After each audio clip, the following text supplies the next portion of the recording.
Well, I think it's just fantastic to get back on the field again and to get these games against a nation that was just at the World Cup as well in Ecuador, that are ranked 41 in the world, and to bring that quality and calibre of opposition out to Australia. So after the World Cup is fantastic. So straight away, if when I think of that, it's going to be a great test for us, and obviously it's a great opportunity for the public to get out there and thank the players, but also everyone involved with what we achieved at the World Cup. But that's on the outside. But on the inside, Adam, it's going to be more around. This is a new start. This is a new campaign. This is, I'm giving you boys the first opportunity to impress and show us what you have moving forward, and making sure that we get the messaging right straight away with those players and also staff members. George? Hey, Arnie, you talk about that new start. So are you looking to bring all the guys who are at the World Cup back, or are you? Yeah, that's the intention.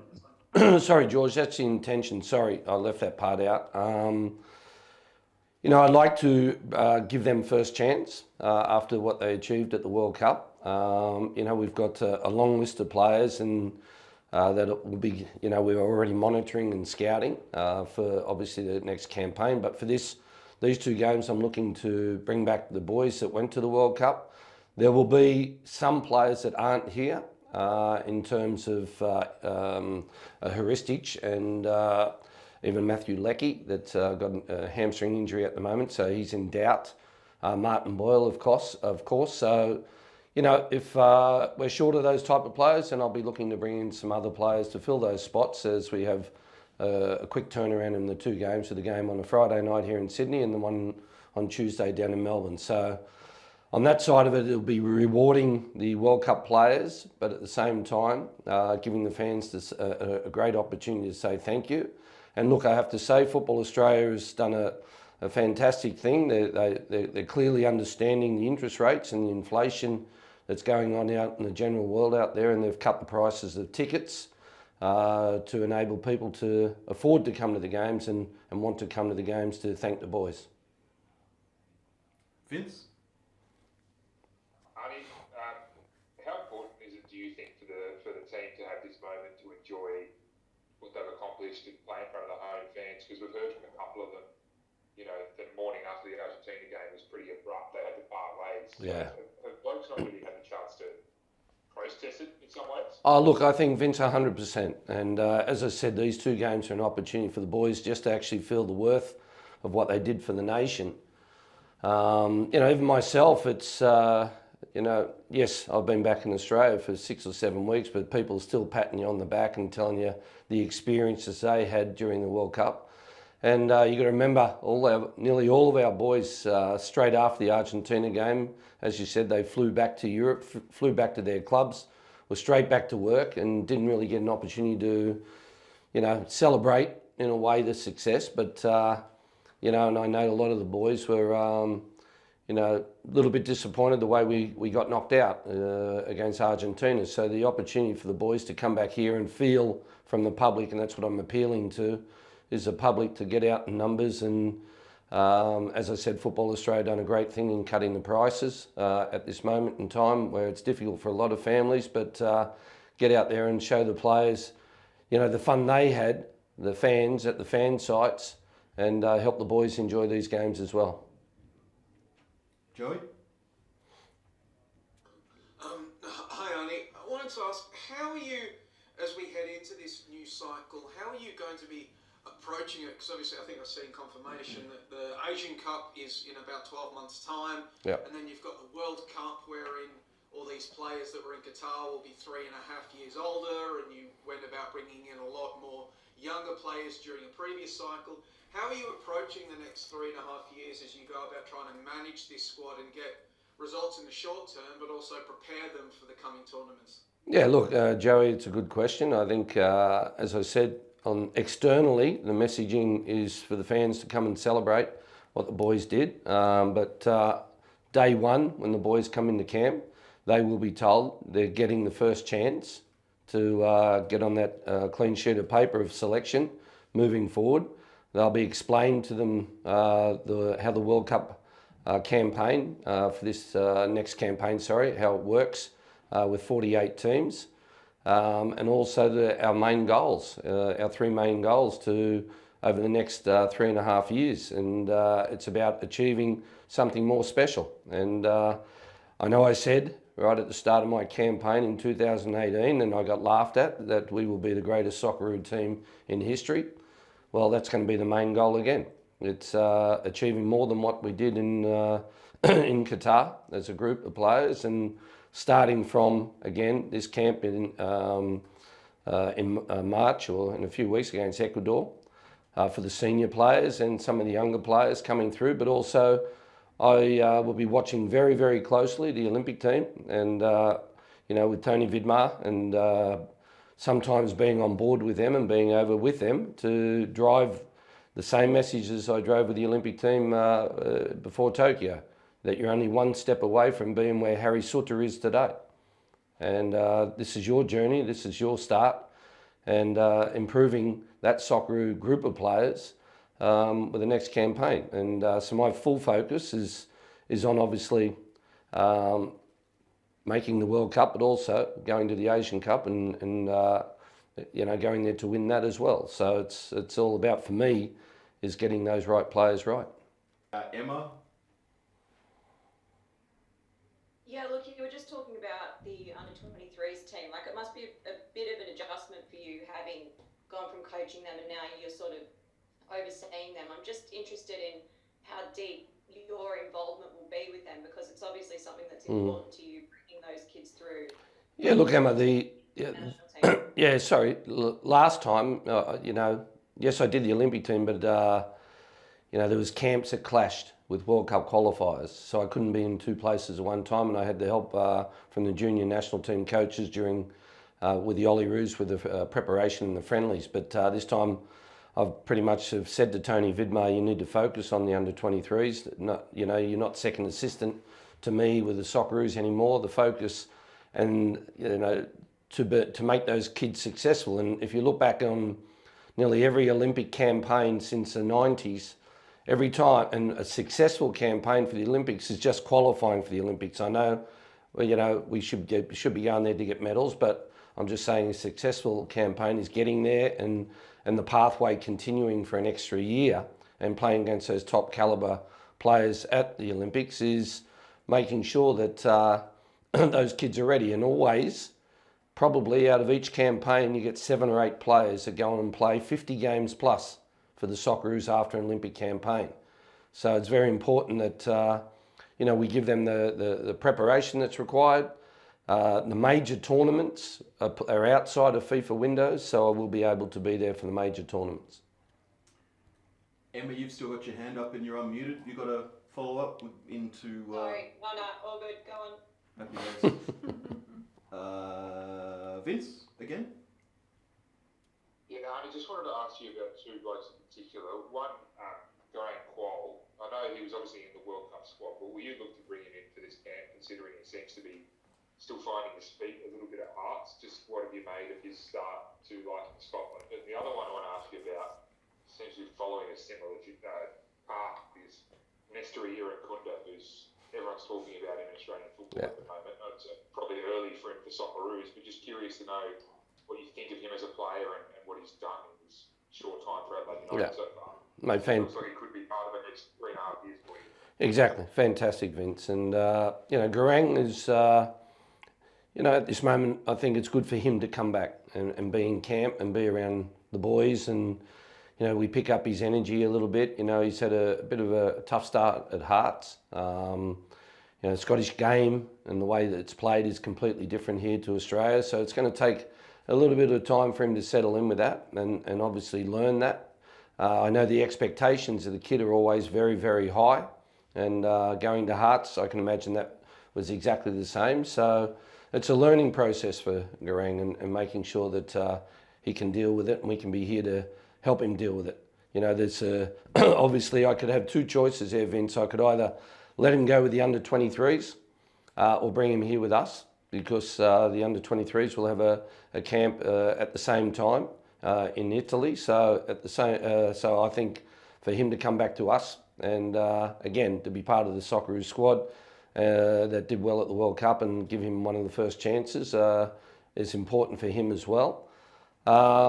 Yeah, look, Irakunde is doing fantastic. You know, he's obviously got that quality. Everyone's talking about him at the moment, but the kid is, you know, he just needs to keep performing and doing well. And thankfully, as well, he's eligible for all those junior national teams that have a very busy program this year.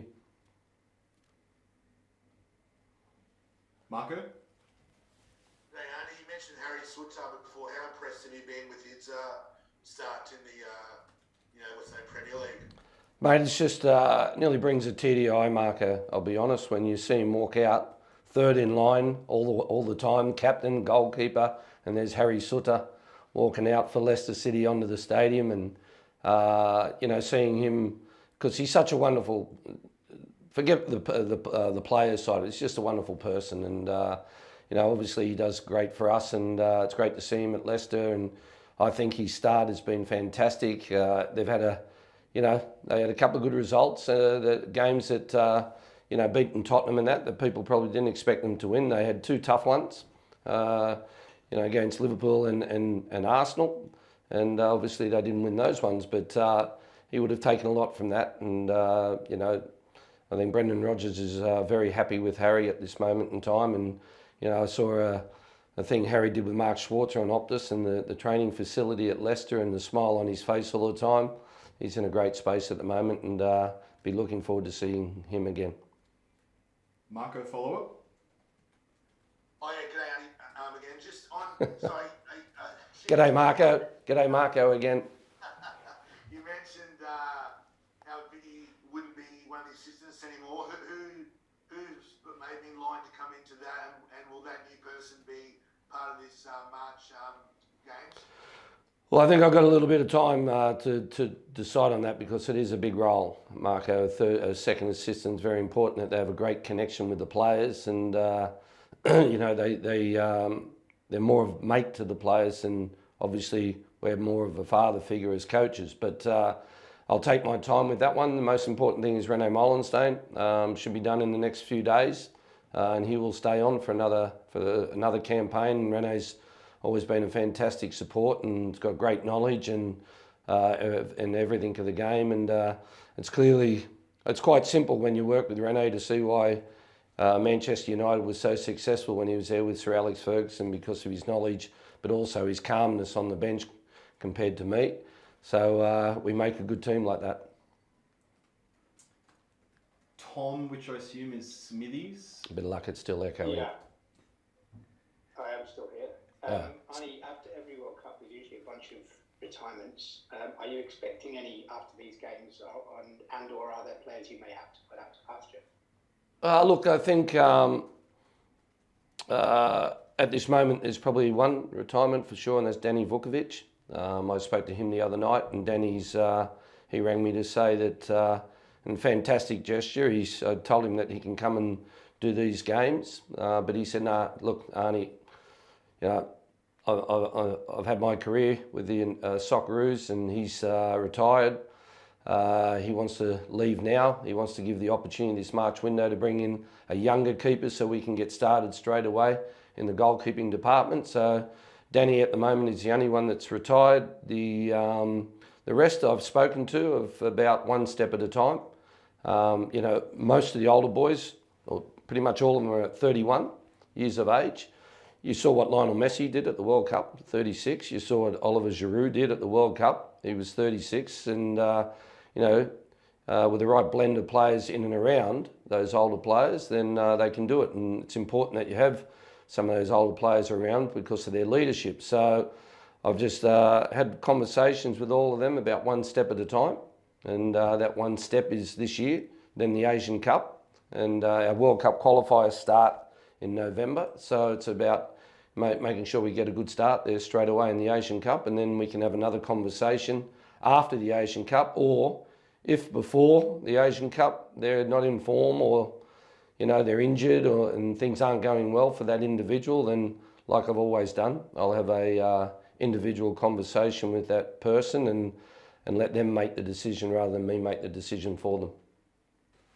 Sam Lewis? Hi, Arnie. Getting back to the idea of youth development, the young Socceroos kicking off their under-20 Asian Cup campaign tonight. What do you make of this new generation of players coming through, and how close an eye will you be keeping on them in particular? Yeah, look, still something that needs to happen in Australia with these kids still not playing enough minutes. You know, we can talk about them by name and by label, but kids aren't playing anywhere near enough football. And you know, I did the performance gap the data document a couple of years ago, and then it picked up a bit, but now it's gone back down again. And at this moment in time, not enough kids are getting enough game time in the A-League. I've said this before, only 26 rounds in the A-League is nowhere near enough. And you can see, you can just see the difference with, you know, Keanu Backus, Cam Devlin, these guys that were playing in the A-League only a year and a half, 2 years ago. They've gone to, and playing 26 rounds a year, going to Scotland and playing, you know, over 40 games, 48 games, and then, you know, look where they're at today, physically and technically. So, yeah, these young kids, some of them played a few good games, but they need to be consistent and they need to play many more games. Ads? Yeah, on that, Arnie, I was going to ask you about what are you noticing? Is anyone banging down the door in the A-League? And secondary to that as well is what have you made of the guys who went to the World Cup and their form since the World Cup? Has there been a lull or have they gone to another level? There's been a lull on a few, Adam, and I think that's just normal because you know, they went through a congested start of the season, then they had the World Cup, they had to get back to their clubs, and most of those competitions stopped. They haven't lengthened their seasons, but they're playing a lot more football and as I said, more of a congested season. So, you know, it makes it a tough season for them. But yeah, but for the younger kids coming through with that, you know, some here in Australia are doing well. Some boys overseas. We've got, you know, Tony Vidmar will be looking at those younger boys in March overseas, and he'll give me a report on that. You were talking about the former players. You mentioned Harry, but just to pick out some Riley McGree. others specifically, yeah, Riles, Moisey obviously as well. You know, like you spoke about the dip after a World Cup. Do you think actually the World Cup had a positive effect on some of those guys, particularly Riley, who's killing it with Borough? I think maybe a few of the older boys have, you know, takes a little bit of time. But, you know, for Jackson Irvine, Connor Metcalf at St. Parley, you know, they had a good winter break. So they're fresh, they're ready to go. Even in Holland, Matty Ryan, and in the Scandinavian competitions, they all had a winter break, but some had to go straight back. But the younger boys, they're just, I think the World Cup gave them even more belief that they belong. You know, I think that's what Tokyo did in 2020 when we beat 21 when we beat Argentina. That you know, if there was one thing after that tournament, yes, we beat Argentina, lost to Spain, 81st minute, and lost to Egypt, disappointingly. But if there was one thing the players took away with it, is that they belonged on that pitch, and I think that's what these younger boys have gone back, feeling that they've got what it takes. But now it's all about hard work and a lot of sacrifices, and being away from family and home over back here in Australia. But as I said, fulfilling their dreams. Cheers. And how great was it? If I can just say before everyone goes, how great was it to see Ange lift that trophy, and obviously with Aaron there as well. It was so good to see. 100%. Cool. All right. I think that'll wrap us up. Thanks, Arnie. Thanks, everyone.